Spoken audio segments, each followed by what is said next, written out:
What it do, ladies and gentlemen? Welcome to the Access of Combat podcast, aka the Access, aka everything's gonna be A-OK. This is episode 69. Nice. And in honor of Mexican independence, not only are we repping the set, but the gods have blessed us with two cards to break down: UFC 306 and a PBC card headlined by Canelo and Berlanga. It's your boy Ray Boogie, Rayo from the AO, Boogie Kahuna, my brother. Hugo the boss, Hugo got next. You already know. And as you can see, I got this NWO fit today. I didn't get the LWO fit because I, in fact, am not Mexican. So I'm actually Puerto Rican, but I don't intend on picking any Puerto Ricans this weekend. So I didn't want to throw on the Puerto Rican LWO shirt and spoiler alert, and then fade my boys. So you guys already know the deal. Like, comment, subscribe, follow Facebook, Twitter, Instagram, and TikTok. Everybody enjoying these visuals right now, don't forget to like, comment, subscribe, and hit that notification bell to stay up to date. And for all of our audio listeners, Spotify, Apple, Google Podcast, you already know. First fight on the card at men's bantamweight, we have Raul Rosas Jr., a.k.a. El Niño Problema, a.k.a. El Chihuahua, going one-on-one with the Mongolian murderer, Aoriqileng. Rosas, 9-1 overall, fighting out of Santa Rosa, California, 19 years old. The Mongolian murderer is 25-11, fighting out of China, hailing from China, 31 years old. What a contrast of nicknames, by the way. El Nino versus the Mongolian murderer. I mean, he's Mongolian murdering other Mongolians, or he's just a Mongolian who's known to murder. I don't know. I'm gonna go with the latter there. Yeah. We'll start with the Aoriqileng side here. He's a step up in competition. I wouldn't consider him a can, but he's not like, you know, the guy that he fought from Alaska or his last opponent. I mean, Tercios is okay, but Aoriqileng's a step up from that. I'm picking Rosas here. Rosas should get this done with his wrestling. Aoriqileng can offer some resistance, especially against the cage. I think his takedown defense is okay. It's not the greatest, but better than his last couple of opponents. Yeah, I think he's a big step up from Mitchell and the last couple of guys he's fought as well. I think Rosas is probably the side here, as you mentioned. I don't know. I don't have the greatest degree of confidence betting him because I think it's going to be like first. Like, it's Rosas in under a round and a half. Like, I think that's how you would have to play this. Yeah, but definitely first 2 rounds. But it has to be juiced and it has to be a value. I'm not going to lay minus money on something that may not happen. This might go to decision because Aoriqileng is probably the best guy he's fought, but I'm not sure Aoriqileng has the grappling acumen to keep up with Rosas on the floor. I think Rosas is going to be able to get him to the floor, and I don't even think his wrestling's that good. I just don't think Aoriqileng's defensive wrestling is that great. And the majority of his finished losses are by sub, so he's got 3 sub losses. Yeah, I believe in UFC matchmaking. I believe UFC is behind Raul. I was going to say Rosas and Raul. I got caught in between. I'm not the biggest fan of him. I can't wait to fade him, to be honest, but I don't think this is the matchup to do so. I like Raul. Rosas probably by submission here. Yeah, I agree. Rosas by sub, most likely it's the path to victory. Aoriqileng's only way to win is if he keeps this standing because he's by far the better striker. By far. Yeah, Rosas is probably the pick here. First 2 rounds, Rosas. Absolutely. Next fight on the card at men's flyweight, we have Puro Chicali. Edgar Chairez going one-on-one with the fearless Joshua Van. Chairez, 11-5, fighting out of Mexico, hailing from Mexico, 28 years old. Joshua Van, 10-2 overall, fighting out of Houston, Texas. I'm not sure what country that is. I don't want to mispronounce it, so I'm not going to say nothing, but 10-2 overall, fighting out of Texas. This wasn't Edgar's original opponent. He was originally supposed to fight Kevin Borjas. Borjas fell out. In comes Joshua Van. Don't like the quick turnaround for him personally. He just fought about 2 months ago where he kind of got knocked out, slept by Charles Johnson, which is alarming because Charles Johnson's not a big puncher. No, I mean, listen, I think his boxing is a little underrated, but yeah, to get clipped by Charles Johnson, I think that's Charles Johnson's first KO win in the UFC as well. Might be his first win in the UFC. He harnessed the power of St. Louis that night. That's where he's from. I swear, all the St. Louis boys was cooking that night. Josh was winning that fight, by the way, in my opinion. He was. He was. He was working him. Joshua tends to give away the first round. Yeah, slow starter. Which is, not the best thing you want to do. I do like Joshua's boxing. I do not like Joshua's defensive striking, or I guess defense in general. And when it comes to the stand-up, I'm going to be picking him to win here. Not with that much confidence, though, only because of the quick turnaround and also because I think Chairez is a little underrated. I know he debuted against Tatsuro Taira, ended up taking him the distance. And almost subbed him at the end of the fight. He jumped guillotine 3 times. Each time it looked better and better. Then he goes from Taira to Lacerda, who ends up fighting twice because the first time was like a phantom tap, or I forgot which referee it was. It might have been Tyone. Yeah. He stayed fumbling the bag. But, Chairez ended up getting the sub that rightfully so he had in the first fight. In the second fight, again, Lacerda, not Taira. So I think Chairez is somewhere in between there. I think Chairez's jiu-jitsu is actually pretty solid. I think his striking's a little underrated. Not the cleanest. I still lean Joshua's striking overall, but Chairez hits hard. He does. He throws with conviction. His punches, his kicks. I'm gonna pick Van to win, and it's probably gonna be by decision. But I think Chairez by sub is probably what I'm going to look at here, because he can't defend takedowns and Joshua Van has decent takedown defense. If Joshua decides to throw some grappling in there, which he has been showing that he's been improving on. Correct. Mixing into wrestling. I think Chairez is a little sneaky because he's kind of an opportunistic submission guy. So yes, give me Van for the win. Low confidence. In terms of a bet, it's either going to be like Josh Van decision or Chairez sub, depending on what those lines look like. Yeah, I'm with you here. I think this is a pure dog or pass spot, and Josh Van currently is at dog money from what I'm seeing. Chairez, I don't like playing Chairez at minus money. I like him at any plus money because I don't think he's overly impressive, to be honest. He's a little low volume, but he's a dog. He's not going to give up in there. This dude does have decent power, does have decent striking technique, and has underrated jiu-jitsu. He is technically the more complete fighter, but I'm so hard. Hey. I'm so high on Josh Van. I think he is a real talent. I think his boxing is pretty good, to be frank. I think he kind of just got caught by Charles Johnson the last fight when he was winning that fight. I think he's going to make some adjustments heading into this fight. He's the more active fighter. I like Josh Van at dog money here. And to your point, he has been working on his defensive grappling a lot more. I like all of that. And he has shown improvements each fight, where I think Chairez is kind of a finished product. Give me Josh Van, up-and-coming prospect, at dog money. Next fight on the card at women's strawweight, we have Yazmin Jauregui going one-on-one with Ketlen Souza. Don't know how to say her nickname, so I'm going to skip that one.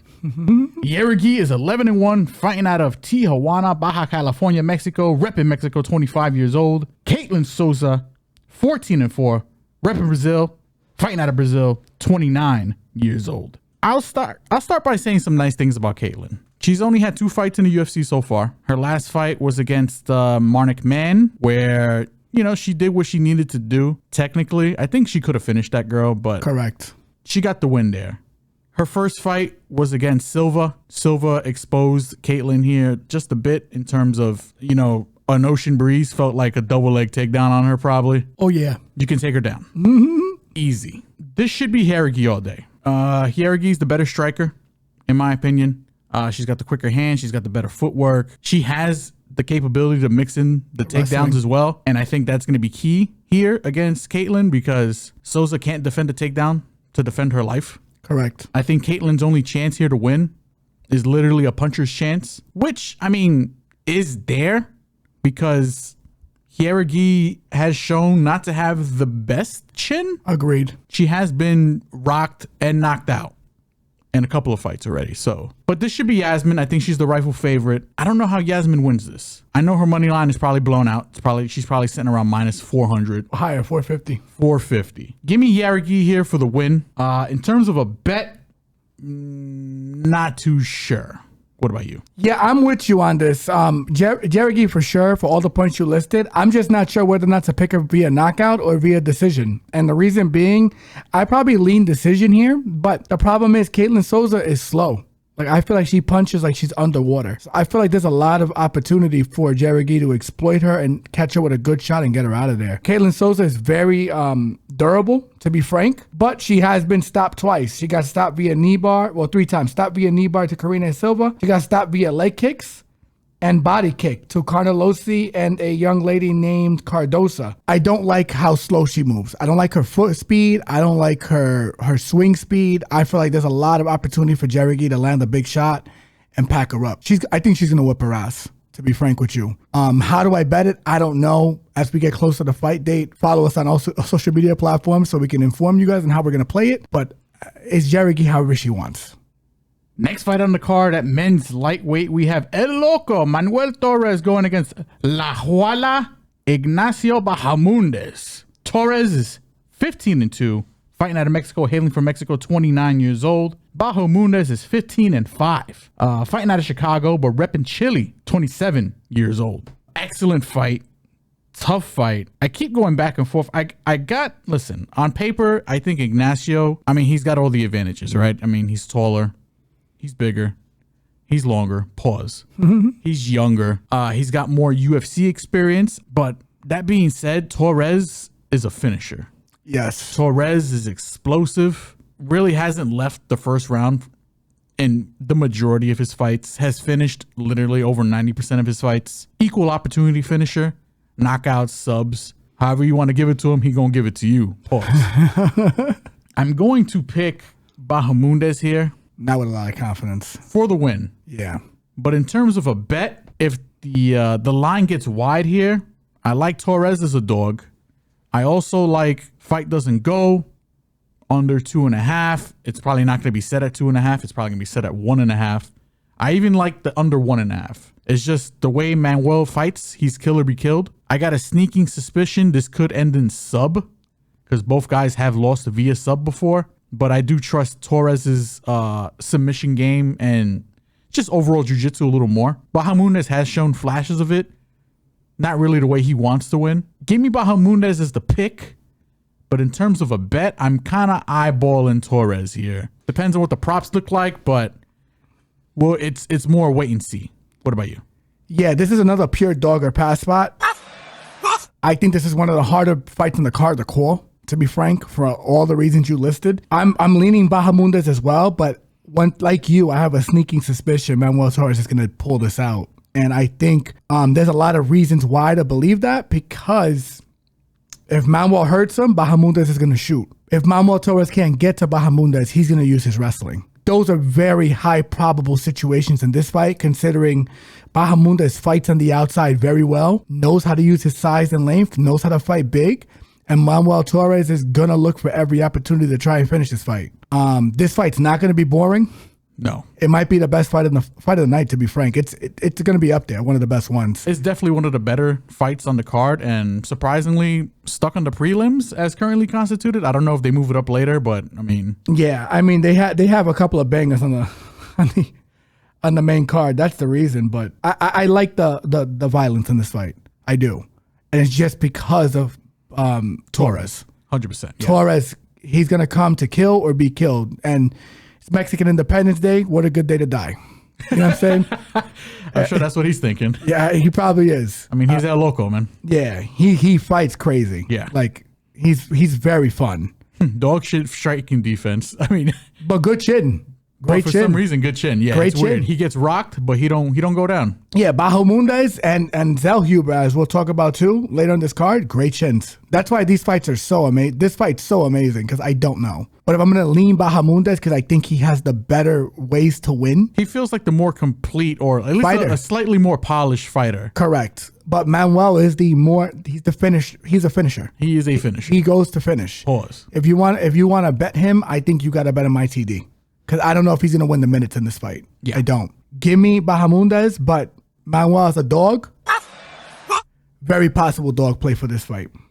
Next fight on the card at women's bantamweight, we got possibly a title eliminator here in Irene Aldana going one-on-one with the immortal Norma Dumont. Aldana, 15-7, fighting out of Guadalajara, Jalisco, Mexico. Rep in Mexico, 36 years old.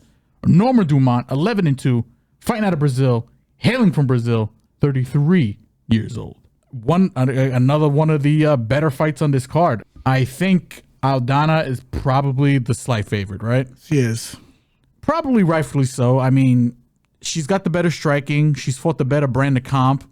I mean, she's one of the, between the two of them, she's gotten to the gold the closest. I mean, she fought Amanda Nunes. She didn't win, but I mean, that's another story. Her last fight was against Cara Rosa, where she dropped the first round and proceeded to whoop ass. Worked her. Those last two rounds. My goodness. Love Aldana. I love her style. I love everything. I mean, she trains with Grasso. You know, she's got some decent jits. She does. Diego's the coach. Decent get-up game, too, when she gets taken down. I'm glazing the shit out of her right now. Yeah.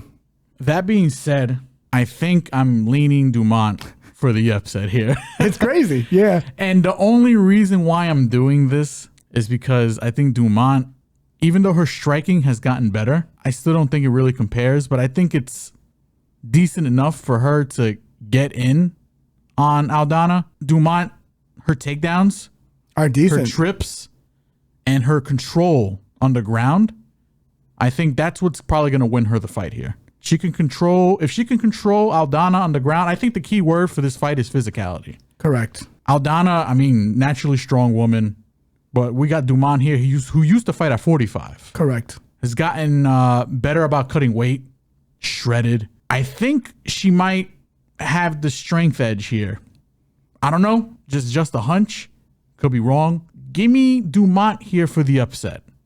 I think Dumont is going to win. Nobody finishes nobody here. By decision. I think by decision is probably the way this fight ends. In terms of a bet, I mean, if Dumont gets bigger in terms of her number. Dog money, yeah. She's definitely a play. I'm a little more tempted to bet it. Right now, I think it's still too close. I want Dumont at dog money because I think Dumont she's got a clear path here, and I think it's worthy of a dog shot. I think it's going to be a good fight. I think it goes the distance, but give me Dumont. Yeah, I'm there too. I'm there as well. I'm on the dog. I think it's still close enough to bet Aldana because I think Aldana's going to be able to land the more damaging shots in this fight. 100%. But if you're asking me, I trust Dumont's process better. I just do. I think she makes better decisions. I think she knows what she is. I think she knows where she needs to be with these fighters. It could look a lot like the GDR fight, but the problem is that I think Aldana has a better get-up game. She knows how to scramble better to her feet. She knows how to dig underhooks. That's why this fight might be a big stay away for me. Just because I know there's a clear path for Dumont, but I do know that Aldana is a fucking dog. She's not going to go away. She's going to get to her feet every time. And the cardio is about even from both of these girls. Irene has power in the late rounds. So my thing is Dumont could be up and get caught. But there's also a world where Dumont can get her to the floor and just control her. As constituted right now on the podcast, on this date for episode 69, hey. I think nice. I gotta lean Dumont here. I think Dumont has a very clear path to win this fight. I do.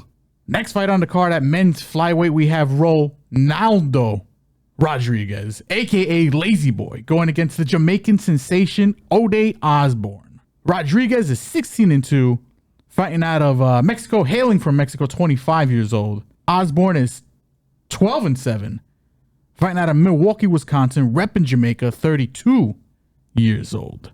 I'm picking Lazy Boy to win this fight, not with the crazy amount of confidence, but there's just something I don't like about Lazy Boy's game. He hits hard. He's a bit of a plotter. I mean, his feet are planted. He throws hard. He leans on his chin. Great chin. Great chin. I think he's got underrated grappling and underrated wrestling. Doesn't really go to it unless he really needs to go to it. Ode, I think he's a very good striker. I am worried about his cardio. He is he's lost 3 of his last 4. I think Rodriguez gets this done probably by decision. I only say decision because of the output. He's more of a counter striker. As much as I like the Jamaican sensation, I don't trust his chin. I don't trust the cardio late. And the IQ is sometimes a bit questionable here. Give me Rodriguez for the win. Yeah, I'm with you for all the reasons you listed. It's hard for me to get a read on this fight. I don't think both fighters are that good. I don't know why this is on the main card. I don't think it's going to stay on the main card, to be frank. This feels like a split decision kind of fight. That's what I'm saying. It stinks. It stinks. You know, I don't know. And it's only because of Rodriguez's output, you know? Correct. But like, I don't know. Oh, they might clip him. Like this, and that's the thing too. Like, I'm going to lean Rodriguez, but not with the highest degree of confidence at all. For all the reasons you listed. Next fight on the card at men's lightweight, we have the golden boy Daniel Zellhuber going one-on-one with Esteban El Gringo Ribovics. Zellhuber, 15-1, fighting out of Mexico, hailing from Mexico, 25 years old. Ribovics, 13-1, fighting out of Argentina, hailing from Argentina, 28 years old. Banger of a fight. This does belong on the main card, in my opinion. Yes, it does. This is not the first Argentinian Zellhuber's fighting or has fought. In his last fight, he made surprisingly easy work of Prado. And I like Prado as a fighter. Tough as hell, durable, got them hands. He's fighting another Argentinian here, and Ribovics, another decent fighter. Don't know if he's got the same chin as Prado. He's got the decent hands, though. But he's got the decent hands, and I think he's got a bit of an overlooked or underrated ground game. He does. Especially with the Kimura. He loves that fucking Kimura. Yeah. That being said, I think that Daniel, in that last fight, kind of just showed me he's like locked in. He's like next level. He's figured himself out. I think he's slowly figuring out his game. And I think even though Ribovics is going to bring the pain here and he's going to bring the fight, Zellhuber should be able to use his length and kind of just pick him apart and kind of do what he wants with him. I don't know if he necessarily finishes him. I'm going to pick Zellhuber here, and I'm going to pick him by decision, but it's going to be a banger of a fight. Yeah, I'm with you. I'm surprised the line is at only -200 to -215 right now. I think he's a parlay piece, to be honest. I feel pretty confident confirming on this podcast I'm going to find some way to bet him. I think this is a bad matchup for Ribovics. He doesn't have the longest reach. Like his arms, he has T-Rex arms, low-key. He kind of does. His ground game is very underrated, but I'm not gonna lie to you. Daniel can grapple. Daniel is not gonna wrestle him. No. He's gonna keep him at bay. Daniel knows how to fight big, and Daniel's very durable. So even if Ribovics finds a way to connect on him, he's not gonna drop him like he did Rajabov. By the way, who I think Ribovics won that fight, but that's a story for a different day. I just think Daniel's the complete product. I think he's gonna be a top lightweight. I think he is a real fucking problem. This is a very tough fight for Ribovics. I'm surprised the line is this close, and I think they're just banking on Ribovics' power and his ability to throw punches from odd angles. He's pretty, I think he's above average striker. I really do for MMA. With that said, even if he does get Zellhuber to the floor, I'm not too worried about Zellhuber, and I don't even think he's going to be able to wrestle him down. He has to kind of create a scramble, probably knee tap him, get an underhook against the cage and throw him down. I don't see any of that happening. Give me Zellhuber by probably, I don't know, he might stop him. So I'm just going to say Zellhuber straight, and I'm going to probably parlay him somewhere. That's where I'm at with him. Next fight on the main card, we have at men's featherweight, the returning, the run back, the fight that never was, but now is again. Brian T. City Ortega going one-on-one with Diego Lopes or Lopes. I always get confused. I think it's Lopes. I'm not sure. I hear so many different pronunciations of it. So Ortega, 16-3 overall, fighting out of Torrance, California, 33 years old. Diego Lopes, 25-6, fighting out of Brazil. Actually, no, fighting out of Mexico, repping Brazil, 29 years old. We've broke this fight down before. This fight kind of manifested out of nowhere and then quickly just kind of disappeared. Ortega ended up pulling out. Had a high fever. Had some kind of medical issue. I think he was sick. Got ill. Stepped in. Ige that night. Same night. Kind of saved the card, or at least saved the co-main. Correct. Because I think the main event was Pereira. I think you're right. I think that was 303. I kind of feel the same way. Maybe a little less confident. I know originally I leaned Ortega. I still think Ortega's got the better striking, or at least the better boxing, right? Correct. Maybe he has the physicality edge, even though he's going to be the smaller guy here. I think the wrestling. He's a better wrestler. He is. He's got the edge there. With Ortega and all the talk about him, possibly just moving up in weight and moving away from the weight class, I don't know how fully he is committed to not only this fight, or just where his head's at in general. Correct.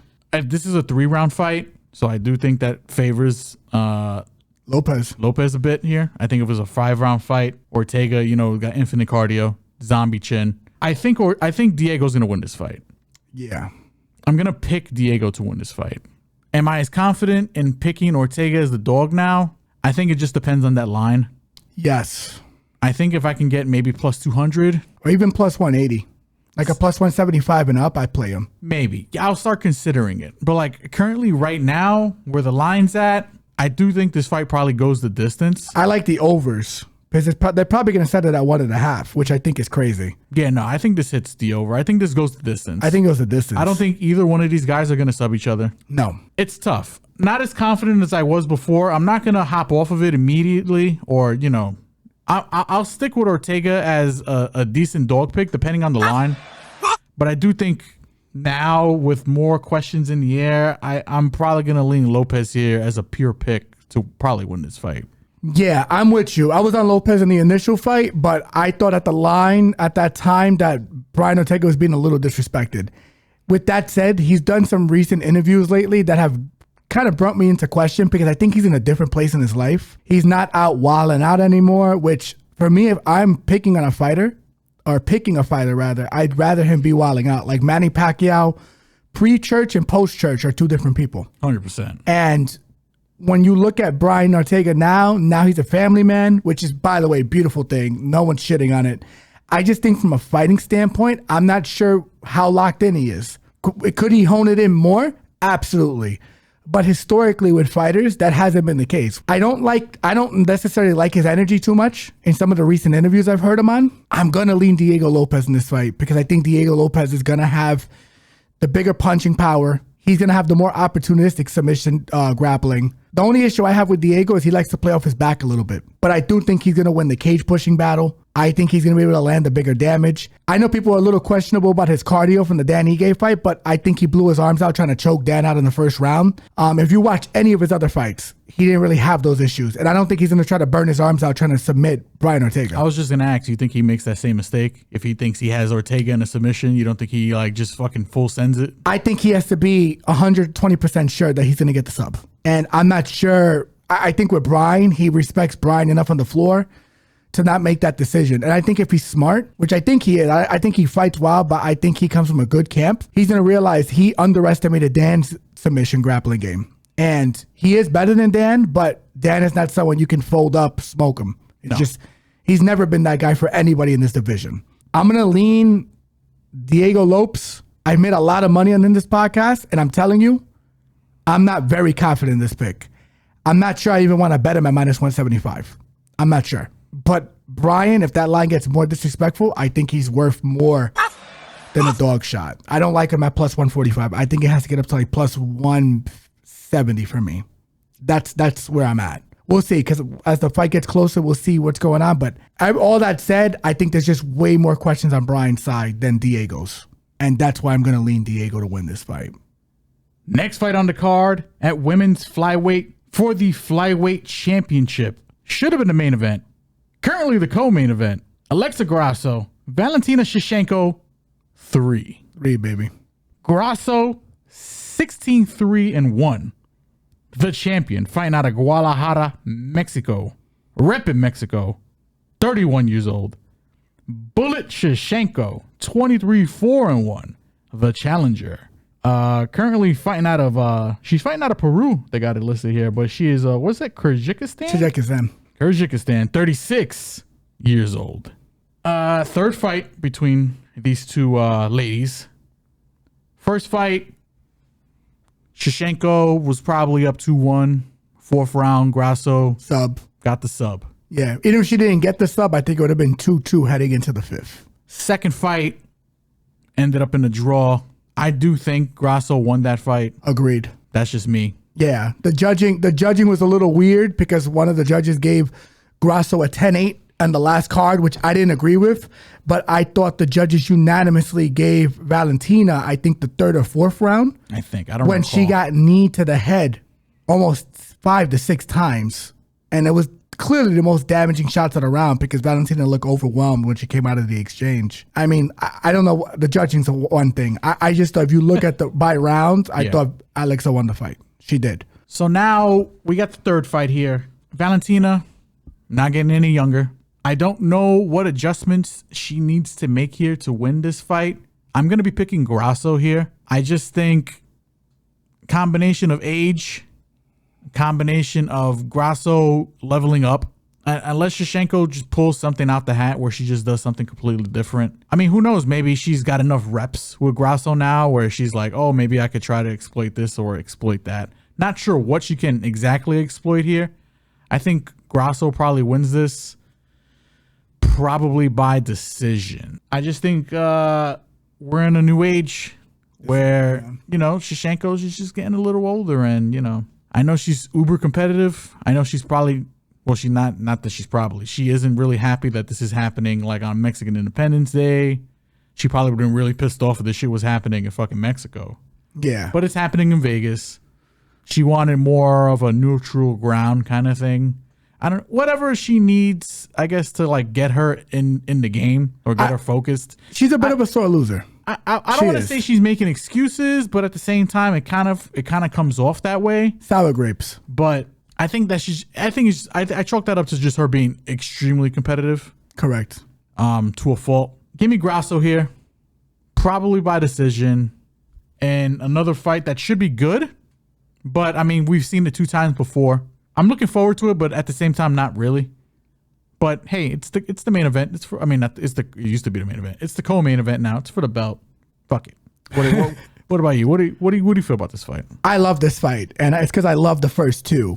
We picked Grasso the first time at plus 600.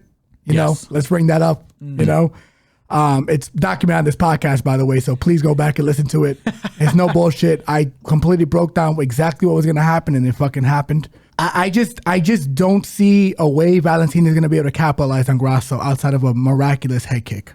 I mean, I tell you what not Grasso. I tell you what Shevchenko's really good at doing. She's really good at fucking knowing how to score points. She's very good at it. She knows what the judges are looking for. Correct. Very high IQ fighter. And you kind of seen that like even on like The Ultimate Fighter when she was coaching. Correct. She's always like, hey man, listen, if you're in a grappling position, throw strikes. Correct. Always keep, constant movement, constant offense. The judges like damage. Correct. The judges want to see damage. They don't want to see control.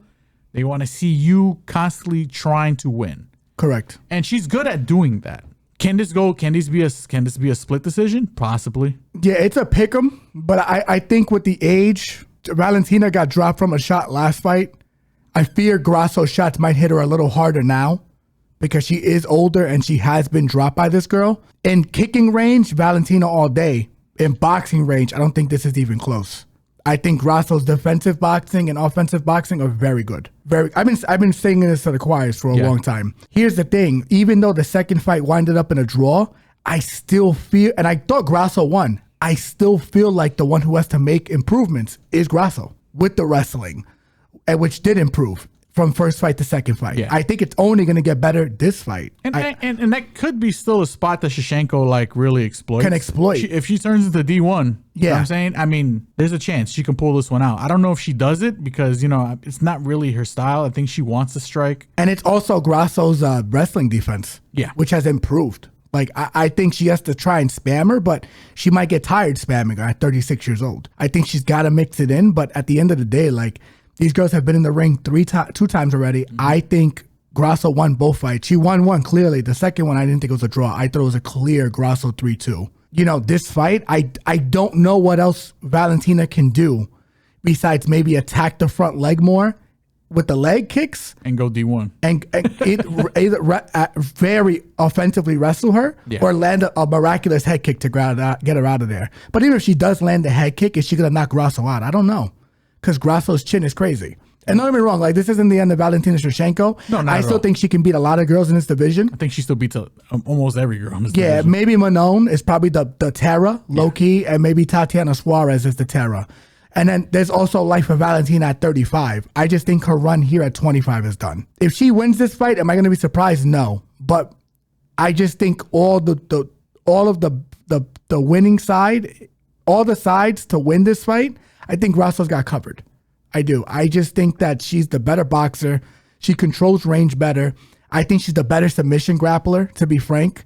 I think Valentina's the better wrestler, but that has slowly died away over the last 2 fights. The kicking range, I think Valentina dominates, but how much of that can you do for 2 fights before someone reads you? Unlike like Pereira, because Pereira doesn't telegraph his leg kicks. Valentina does telegraph him a bit, and if Grasso can pick up on it, she will dominate the striking range in this fight. I'm going to say decision, but if Grasso knocked her out, I wouldn't be surprised. Like if she caught her with a good shot and just put her lights out. Like I could see that happening just because there's so much familiarity with the space and there's so many ways that she can go after her. She clearly wasn't able to exploit Valentina on the floor the second fight because Valentina didn't give her her back on a spinning back kick and didn't really allow her to get to her back on some of the wrestling exchanges. So I don't see a submission this time. It's either going to be decision or knockout. That's where I'm at with this. Next fight on the card at men's bantamweight for the bantamweight championship of the world. 2 Mexicans. Actually, no. We got an Irish American. Sugar Sean O'Malley going against a Georgian, and not from Atlanta, Merab Dvalishvili, the Machine. O'Malley, 18-1, the champion, fighting out of Scottsdale, Arizona, 29 years old. Dvalishvili, I think that's how you say his name, right? 17-4, the challenger, fighting out of Garden City Park, New York, but repping Georgia, the country, 33 years old. Banger of a fight. Probably the best fight of the weekend. Yes. Boxing included. Yes. On paper and, actually fight. Because it's competitive. Yes. Not because of name value, because it's competitive. I know when this fight first got, not even before this fight first got announced, I've been been championing for Merab. Sure, did he not want to fight Aljo? Yeah, but I mean, I get it. They're friends. I hated that they were being forced to fight each other, to be frank. Yeah. Like, I didn't like that at all because I don't think, like a guy who lets you sleep on his couch, you're not going to fight him. No, not at all. I would never. No, that guy took him in. Yeah. And, groomed him to what he is. Took care of him. Yeah, 100%. Now that the fight is official, do I feel the same way about Merab just being this unstoppable grappling machine, ready to come and expose Sugar Sean for his lack of wrestling defense or lack of defensive grappling in general? Correct. Don't feel as confident about that. I do think he's better than what we've seen. I think Merab is the guy to bring that out of him. Correct. That being said, I do think Sean is going to be the side here for me. I am going to pick him to win. And I think it's going to be because Merab just can't get out of his own way in the striking defense department. Correct. He will be hit. O'Malley is a sharpshooter, underrated precision, and I think probably a little bit underrated with his power. I think he's very good. Yeah. And I think he's going to pick him apart. And then in the moments where they're exchanging, I think because Merab is he's not really a control grappler. He's more of a just take you down and kind of let you back up to take you back down, let you back up to take you back down to correct let you get back up. O'Malley should be able to get out of most of those exchanges, I think, or at least some of them. Some of them enough where he's going to be able to get his striking off, and I think he's the superior striker. Is it possible 5 rounds that he finishes Merab or hurts him really bad? Yeah, I'm going to pick Sean here, 3, 4, 5 in terms of a finish, in terms of, betting. I'm going to be looking at that. I think O'Malley gets it done here, which is insane because before that, I wasn't on that. I wasn't on that at all. Correct. Yeah, I'm with you. And we talked about this off the podcast. We thought initially when this fight got announced and before this fight got announced that Merab the Machine was going to be the machine to take down the hype train of Sean O'Malley. The more you analyze this fight, the more you look at some footage, the more you realize maybe not. I think Khabib's cousin's the guy. That's going to give him a lot of trouble. I think Umar is a fucking problem. Is a fucking menace. Because what he did to Sandhagen in the last fight, and I picked Sandhagen because I thought the line was disrespectful. I also picked Sandhagen. The line felt disrespectful, and turns out it wasn't. It's Umar or Usman. It's one of the two. No, it's Umar. Umar, because Usman's in Bellator. Yeah. He's a fucking problem. Merab is also a fucking problem. I would like to see them fight. The thing is, the difference between them is that Umar has better striking. Much better striking. Way more dynamic striking. Yes. And can mix in the wrestling. And he has better control. Yes. And submission grappling. Yes. 100%. With that said, going back to this fight, we've had a lot of samples of Merab fighting. Merab has gotten rocked by Henry Cejudo. He got caught a little bit by Aldo. He got caught in the contest before that, if I can't remember correctly who it was. But he gets hit. He does get hit. He does get hit entering. Oh, Peter Yan. Yeah. Peter Yan caught him too. Marlon Moraes had him dancing on skates. Peter Yan was a little more dominant because you didn't really realize when he got caught with a significant shot. Yeah. Moraes had him dancing. Aldo caught him with a good shot, and Cejudo had him dancing. I also feel like even Stamen might have rocked him. I don't remember that fight too much, but yeah, it's crazy. Like, and the thing is, when you're getting caught by those guys who don't have the pinpoint accuracy of a Sean O'Malley, Sean's probably going to find your chin. I think that Merab can definitely win this fight. There's obviously a path for victory for him here. He needs to be perfect for 25 minutes. Sean needs to be perfect for 2 seconds. Actually, I'm on the other side of this. I don't know if it's going to be a late finish. I think it might be an early one. Really? Because there won't be as much blood in his arms. He'll be able to throw shots and connect effectively. I think it's going to look a lot like the Aljo fight. I think he's going to get overconfident. He's going to enter stupidly, and Sean's going to nail him on the chin. Here's the other thing. Sean has done a good job stalling this fight. And I think in that time, he's worked on a lot of shit. He's very smart.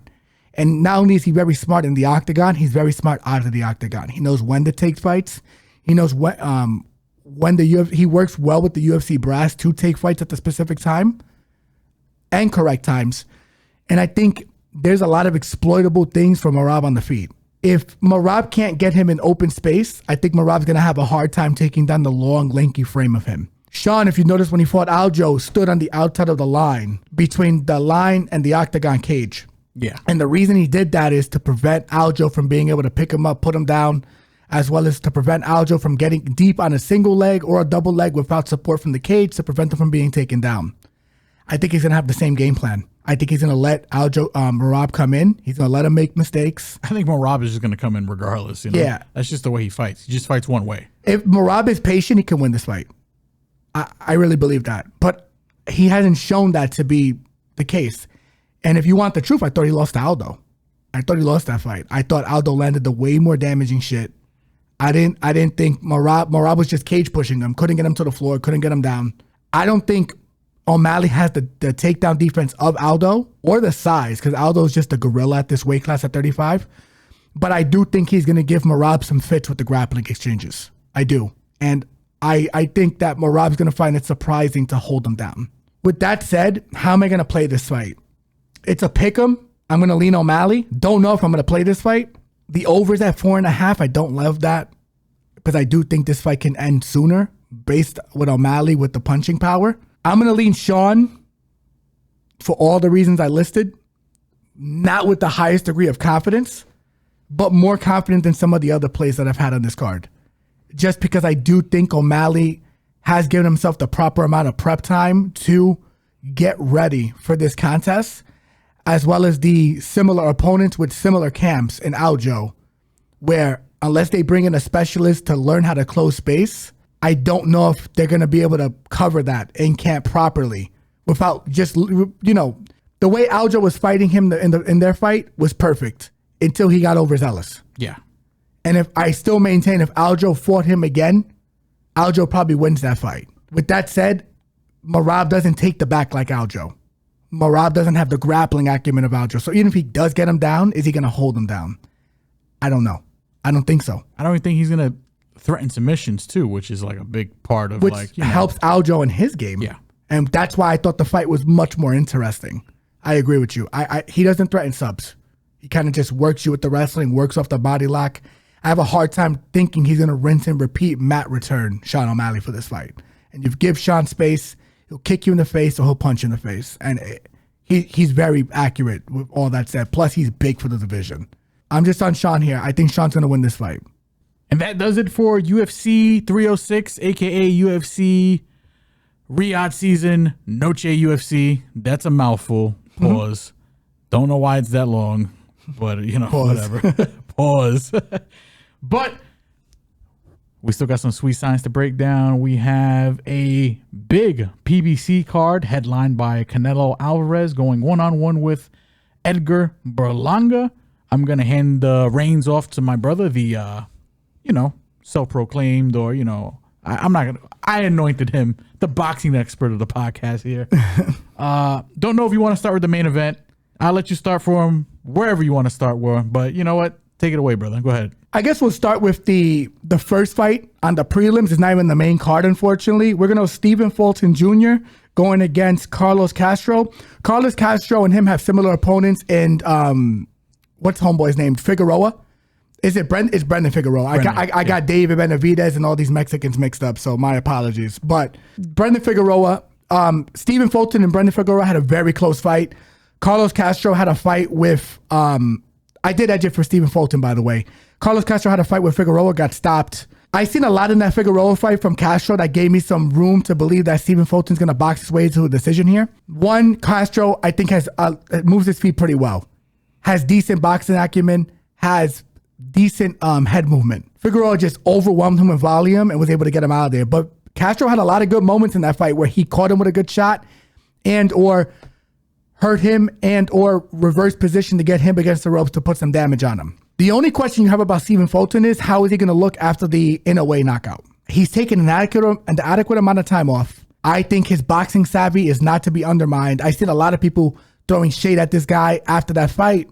It's just in-away I think is that good. And is that good. And Fulton he just wasn't himself that night. I'll be honest. If you look at all of his other fights, this dude is a very good technical boxer. Knows how to stay on the outside. Not the biggest puncher. I think he has 21 wins with 8 knockouts, so he's not even finishing on a 50% clip. I think this is a nice comeback fight for him because Carlos does make a lot of mistakes on the feet from the offensive side. I think he's going to be able to pick him apart, keep him on the outside. They're about the same size in height and length. Give me Stephen Fulton here by decision. And I think it's by decision because not the biggest puncher. Santana has only been stopped by Figueroa, who's a volume puncher. He also went to decision with Neary, who is a monstrous puncher. Got dropped in the first round of that fight, was able to stay in the fight and box his way to a split decision, which you could argue he won. Give me Fulton by decision here. That's how I'm leaning. But the next fight, go ahead. You could break that one down too. We have Manuel Jaimes versus Rolando Romero. Rolly for people who don't know. Oof. Notice I don't got any Cuban colors on today either. Oof. He's a favorite in this fight, which I understand. He's going to be the bigger guy in my opinion. Not even my opinion. Factually, he's going to be the bigger guy. He's going to be the more explosive guy. I think he's also going to be the bigger puncher. With that said, I think we have a live dog here. And Manuel Jaimes. Manuel Jaimes moves his feet very well, has good defensive boxing. Not the biggest puncher, but he kind of fights with that Stockton style. I believe he is from Stockton, where he throws volume, like he throws at 50, 60%, but he knows when to turn it up to 70 to 80 to get you out of there, especially with his counter punching, which I think is far beyond Romero's. He knows how to catch you coming in. He knows how to catch you in the exchanges. Despite the size disparity, I don't trust Rolly's chin. He did get knocked out by Pitbull Cruz. He got knocked out by Tank. Those guys are pretty big punchers, but he was getting worked by Barroso and got saved by the ref. I can't get behind Romero in this fight. And I can't get behind him because I think he's going in there with a better technician. And I just think at dog money, if Romero was at plus money, I play him. I just don't like, you can't bet Romero at minus money against a guy who's not a brawler like him. Yeah. I'm sorry. It's just not going to work out. And I think the Tank knockout diminished a lot of his confidence. The Pitbull knockout diminished a lot of whatever he had left. And now he's going in there with a guy that I think is going to be a lot harder to hit than he thinks. Because all Romero is really is a hook and a straight. He doesn't really jab too much. His feet are not great. All he has here is power. And you have to hope he can knock out a guy that I think has been knocked out once. Let me double check that really quick just to confirm that for you guys. I think Jaimes has been knocked out once, but he's got one L and it was by decision. By decision. Yeah. So even further is my point. He's never been knocked out before. He's been in some slugfest if you watch his fights. He knows how to roll with his punches very well. I think over the stretch of this fight, Jaimes is going to probably get to him, either via knockout or he's just going to outclass him. Is Romero overlooking him is the question. Maybe. I don't know. this fight says a lot, but I just think at dog money, Jaimes is worth a shot here. I do. So give me Jaimes as the live dog. Yeah, I can't. It sucks because I do like Romero as a character. I do like Romero as a person, as a personality. He's great. He's tremendous. But, you know, when it comes to the boxing, he's going to have the speed. I think he's going to have the footwork here. He's probably going to have the power. The only two things I have an issue with Rolly here is IQ and chin. Yeah. And I do think Jaimes is in a position where he can probably exploit both. I don't hate the dog shot on Jaimes here. Damn, it's tough. I guess I'll lean Jaimes for the upset. Fuck it. But we can move on from that one and get to the featured bout here. Caleb Plant and Trevor McCumbee. I love this fight for Caleb Plant. I feel like this is a fight that Caleb can exploit because he prefers to fight off his back foot and counterpunch. But McCumbee, the two things he brings in this fight are physicality, because I think he's going to be the stronger guy and he's going to be the bigger puncher. For sure. The thing is, Caleb Plant, very defensively responsible. Caleb Plant, very high fight IQ. Caleb Plant, very good footwork. Caleb Plant, the much more technical puncher. Caleb Plant, the guy who kind of picked this fight. All right, enough glazing. It's glazing. You glazing the shit out of him. 100%. He's not from New York, but I glaze the shit out of him. Hey, you. If I could trust McCumbee to, who, by the way, looks like Dr. Disrespect, but he has a mustache and a fucking hat with the shade, so. That's not the greatest comparison at the moment, but fuck it, you know.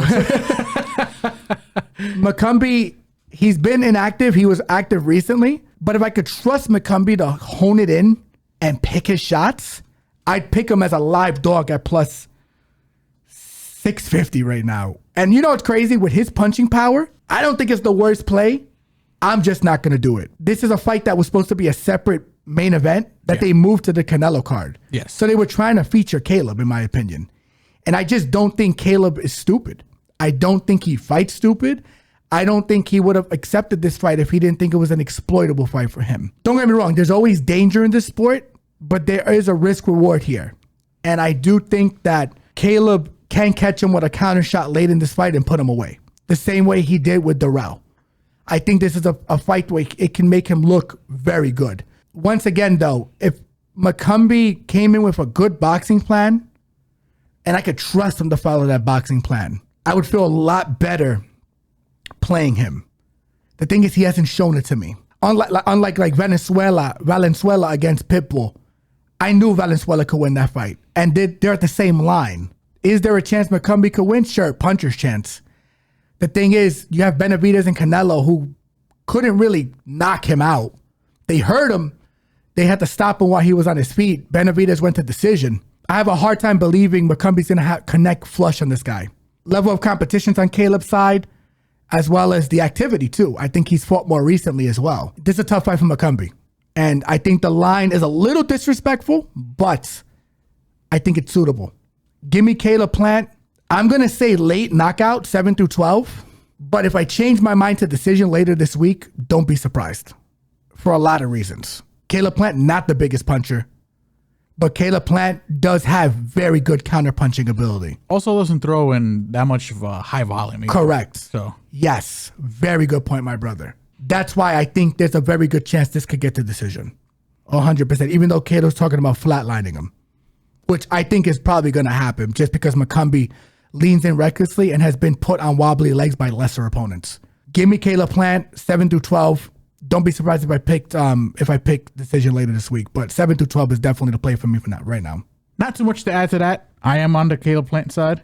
I do think a late stoppage is possible. But you know what? Let's move on to the co-main. We have Danny Swift Garcia going against Arislandi Lara. Great fight for the timing, great fight for what it is, but it's not a great fight because, in its own way, because Lara's 41 and Danny Garcia is coming off a 2-year layoff. This fight, and I looks like I am probably going to pick a Bordy. I think this fight, I don't like picking Danny Garcia. I probably won't pick Danny Garcia. I'm going to pick the over. But if you want to pick the dog in this fight, I'm not mad at it. There's a couple of reasons. Lara, his last contest, even though he got the knockout, kind of throwing punches above, like past his feet. I think his body's finally catching up to him at 41. This is a guy who I thought beat Canelo Alvarez. If we're being frank, I thought he pointed him. It was a split decision. I gave it to Lara. but I'm not mad that Canelo got the nod.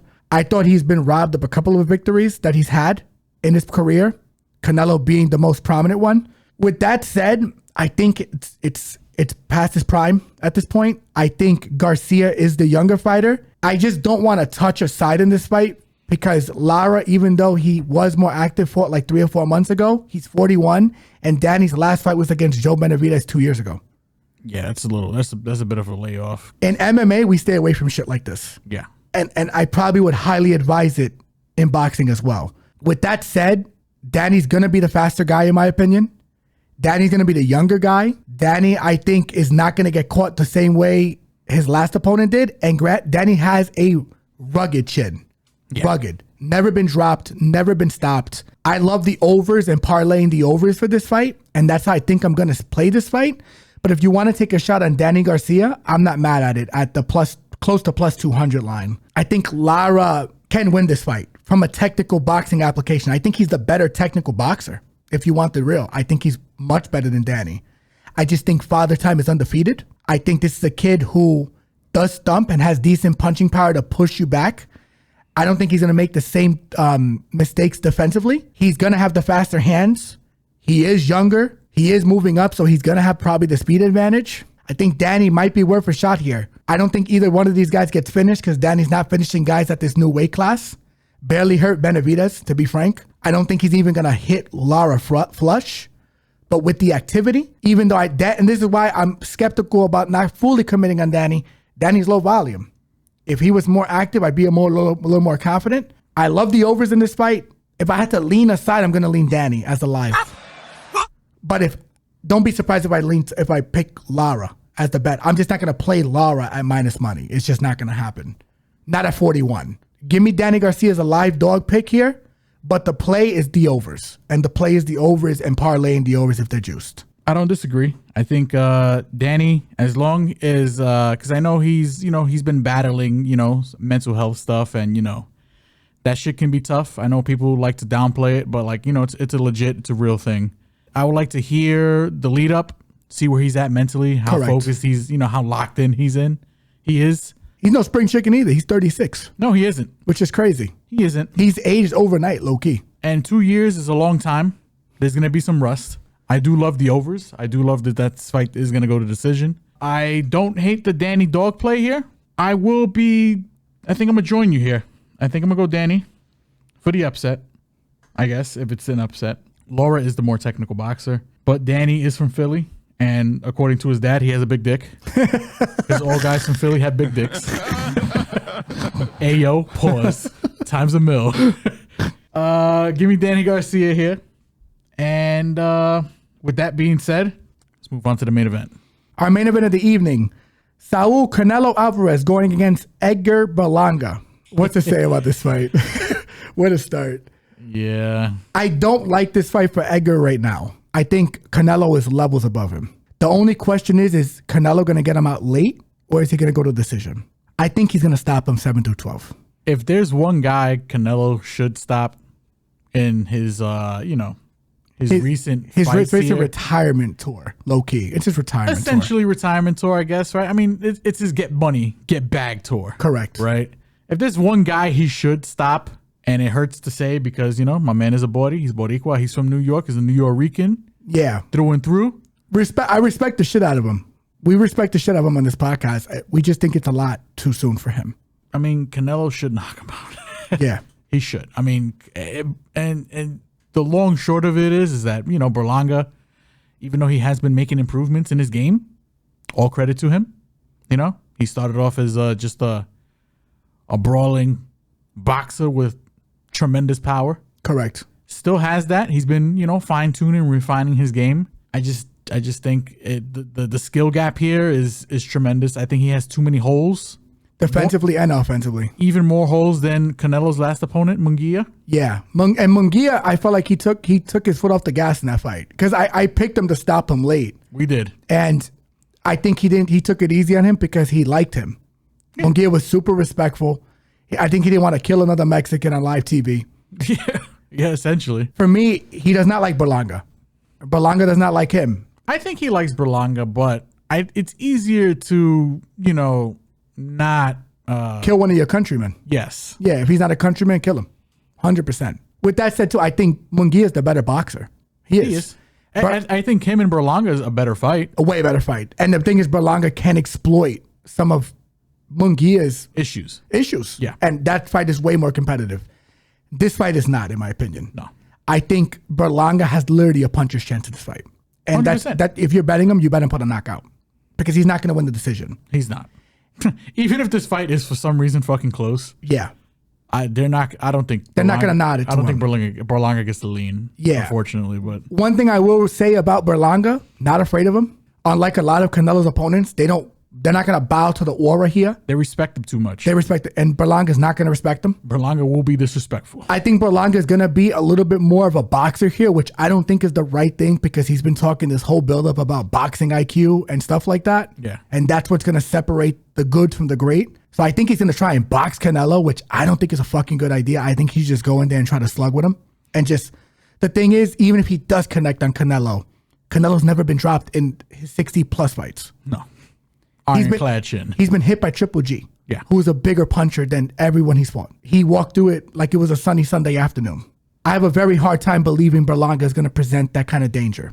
I do. Even though I think he has faster hands than Golovkin, he doesn't set up the way Golovkin does.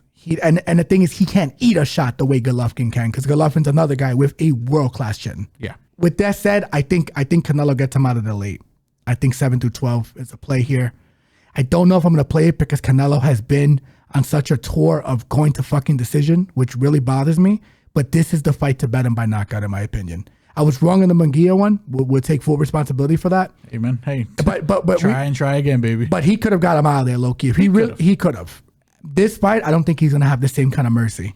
I think he's gonna go after him, and I think he's gonna try and get him the fuck out of there. I think he's gonna break him down to the body.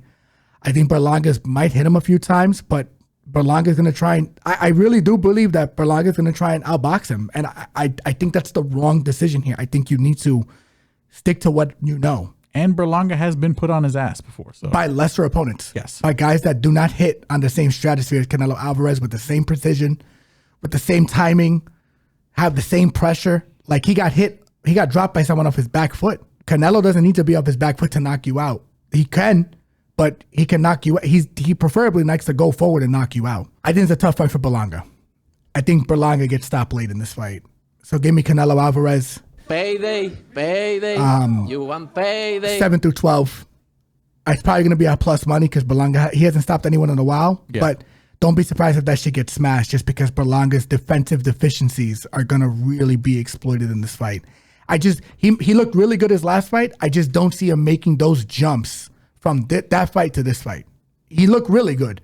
He still got hit in that fight. Don't see it happening with Canelo. Like, it's too close. It's too soon. Give me Canelo by stoppage here. Yeah, I don't got too much else to add there. I might be sprinkling on the under, depending on what it is. Correct. Even Berlanga's knockout, if it's probably going to be a stupid big number. I'll play it. I'd sprinkle. I might sprinkle it depending on the number. But yeah, Canelo should pack him up. I will be rooting for Edgar. Yeah, I can't help it. I got to root for my fellow Ricans, you know what I'm saying? But yeah. It's a tough hill to climb. That's all I'm going to say. If you're betting, you have to bet who you think's going to win. Can't bet with your heart, man. You can't bet with your heart here, man. What do they say? 50 Cent in that Get Rich or Die Trying movie? Don't show emotion. Don't show feelings. Feelings will get you killed. Oh, no, don't show love. Love will get you killed. 100%. Yeah. That's what will happen. I'm rooting for Edgar, too. Listen, I want catastrophe. I want crazy shit to happen. That's what I like about when you have the guys that are the best fighting the best. The problem is I don't think Berlanga is there yet as one of the best in this weight class. Yeah. Even though I think he can compete with Munguia, he's not beating Benavidez. None of these boys are beating Benavidez. Are they even beating Plant? I don't think they're going to beat Plant either. I think those are two guys that are at the top of this weight class. Yeah. And Canelo obviously is the creme of the creme. Yes. Even though I think Benavidez can beat Canelo too, which is fucking crazy. That's a conversation for a different day. Canelo Alvarez late. Sorry, Bordy. Sorry, Puerto Rico. We don't mean to do it to you. And that does it. We covered some PBC, some sweet science. We covered some UFC, celebrating Mexicans worldwide across both cards. But I'm done. I'm tired. Let's wrap this shit up, brother. You already know the deal. Like, comment, subscribe, follow Facebook, Twitter, Instagram, and TikTok. Everybody enjoying these visuals right now. Don't forget to like, comment, subscribe. Hit that notification bell to stay up to date. And for all of our audio listeners, Spotify, Apple, Google Podcast, you already know. Mexican Independence Day, you already know the deal. New World Order, New World Latino Order. Love you guys. Holla at you guys. Episode 69. Hey, in the books. Love you. See you for episode 70. Holla at you. Love ya. Peace.